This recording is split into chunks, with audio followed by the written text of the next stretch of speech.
నమస్తే న్యూస్ 24 తెలుగుకు స్వాగతం. నా పేరు హరిప్రియ. ముందుగా వార్తల్లోని ముఖ్యాంశాలు ఇప్పుడు చూద్దాం.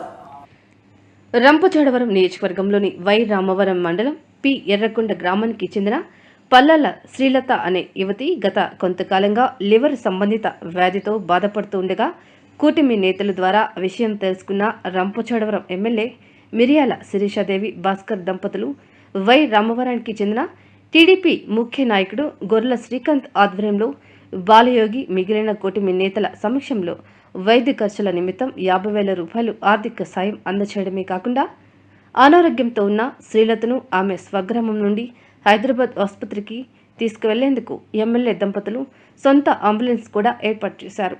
కష్టాల్లో ఉన్న ప్రతి వారిని స్వయంగా కలుస్తూ లేదా కూటమి నేతల ద్వారా ఆర్థిక సహాయ సహకారాలు అందిస్తున్న ఎమ్మెల్యే మిరియాల శిరీషాదేవి భాస్కర్ దంపతులను ఏజెన్సీ కూటమి నాయకులు కార్యకర్తలు అభినందించారు.